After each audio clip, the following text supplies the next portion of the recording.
হচ্ছে আল্লাহর একটা লীলা খেলা। বান্দা রাতে কষ্ট করছে, এখন সকালবেলা চিল করতেছে, আনন্দ করতেছে, ঠিক আছে। এই জন্য পরম করুণাময়ের কাছে শুকরিয়া আদায় করছি। আসসালামু আলাইকুম এভরিওয়ান, কেমন আছেন সবাই? আশা করি সকলেই ভালো আছেন। আমরা এই মুহূর্তে বের হলাম মেহেদির বাসা থেকে। আর মেহেদির বাসা থেকে মাত্র 3 কিলোমিটার দূরত্বে রয়েছে খুব সুন্দর একটি জায়গা, মাতাব্বর হাট। তো আমি আর সায়েম এখন মাতাব্বর হাট যাব, যেহেতু মেহেদি আসে নাই, তাই আমাদের দুজনকেই ঘুরতে হবে নিজেদের মতো করে। আমরা মাতাব্বর হাটের উদ্দেশ্যে যাচ্ছি। এই মুহূর্তে আকাশ কিন্তু খুবই গম্ভীর, যে কোনো মুহূর্তে নেমে যাবে ঝড়। তারপরও যাচ্ছি, যেহেতু এখানে একটা সি বিচ, তো ঘুরে দেখবো। আর গতকাল ছিল অনেক রোদ, কিন্তু ঢাকায় বৃষ্টি হয়েছে। তো আজকেও কিন্তু ঢাকাতে বৃষ্টি হয়েছে, চাঁদপুরেও বৃষ্টি হচ্ছে, কিন্তু এখানে এখনো শুরু হয়নি। তবে আকাশ খুবই, ধন্যবাদ ভাইয়া, তবে আকাশ খুবই কি কয় রাগ, যে কোনো মুহূর্তে শুরু হয়ে যাবে। আর ওইখানে বাচ্চারা বলছিল সেই এইগুলোই ভালো লাগে সাইকেলিং যখন করি, যখন সাইড থেকে ভালো কোনো কমেন্ট আসে তখন ভালো লাগে। আর এটা তখনই আসে যখন হেলমেট, গ্লাভস, সানগ্লাস, মানে একেবারে পরিপাটি হয়ে যখন রাইডটা করি, তখনই কিন্তু আশপাশের মানুষ ভালো কমেন্ট করে। আর যখন এগুলো পড়ি না, তখন মনে করে কি এলাকার মতনই, মানে নর্মাল সাইকেল চালক এরকম মনে করে। যাই হোক, এইগুলাতে আমরা ইন্সপায়ার হই। মাশাআল্লাহ, খুবই সুন্দর এবং চমৎকার। আসলে বৃষ্টি আসার পূর্ব মুহূর্তটা খুবই সুন্দর থাকে। আর এই ধরনের পরিবেশ মারাত্মক, যা আপনার মন প্রাণ জুড়িয়ে যাবে এই সৌন্দর্য দেখে। আমি শুধু দেখতে চাচ্ছি যে ঝড় আসার পূর্ব মুহূর্তে নদীর পাড়গুলা কতটা ভয়ানক হয়। এই ভয়ঙ্কর সৌন্দর্যকে উপভোগ করার জন্যই কিন্তু আমি ছুটে চলছি মাতব্বর হাটের উদ্দেশ্যে। আর সায়েম আছে পিছনে। তো সায়েম আর আমি যাচ্ছি, মেহেদি নাই, কারণ মেহেদি এখনও উপস্থিত হতে পারে নাই। তবে আমরা কিন্তু মেহেদির বাসাতেই ছিলাম।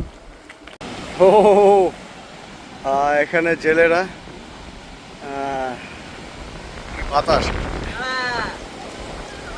সুবহান আল্লাহ, সুবহান আল্লাহ, ও মাই গড, সুবহান আল্লাহ। আল্লাহর কি সৌন্দর্য এবং ভয়ঙ্কর রূপ নদীর, এটা কিন্তু এখনই দেখা যাচ্ছে। অলরেডি উড়া লয়ে যেতেছে গা ভাই। আর কি বলবো, মানে শীতে ধরা হয়েছে, কালকে গরমে পাগল হয়ে গেছি গা। আজকে কিন্তু এই মুহূর্তে শীত করতেছে। আমার সাইকেল করে যেখানে আমার আল্লাহ জানে প্রচুর পরিমাণে বাতাস ভাই, প্রচুর। নদীটা দেখেন, খুব ভয়ঙ্কর।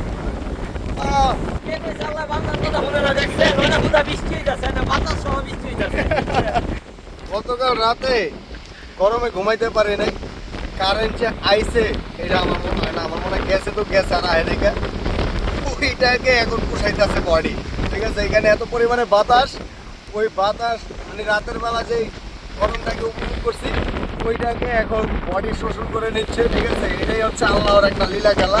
বান্দা রাতে কষ্ট করছে, এখন সকালবেলা চিল করতেছে, আনন্দ করতেছে, ঠিক আছে। এই জন্য পরম করুণাময়ের কাছে শুকরিয়া আদায় করছি। আমার মনে খুবই আনন্দ, আমি খুবই লাকি। নদীর একটা ভয়ঙ্কর রূপ উপভোগ করতে বের হয়েছি আর উপভোগ করেও ফেলছি। এখন ওই জায়গাটা যাবো। সায়েম বলতেছে জায়গাটা গাছ টাছ আছে, দেখতে ভালো লাগতেছে, এখানে যাই। আসলে দূর থেকে অনেক কিছু ভালো লাগলেও কাছে গেলে ভালো লাগে না। আবার অনেক সময় দূর থেকে বজ্জা দেখা গেলেও কাছে গেলে এতটাই ভালো লাগে যা বলে বোঝানো যায় না। তো যেই দেখি, যেহেতু ঘুরতে আসছি। আর সাইকেলিং করা অবস্থায় মেঘনার ভিউ, ও মাই গড। সাইকেলেও নদীর ভিউ উপভোগ করতেছে, আর সায়েম আর আমি ওইখানে বৈশা বৈশা ভিউ উপভোগ করতেছি।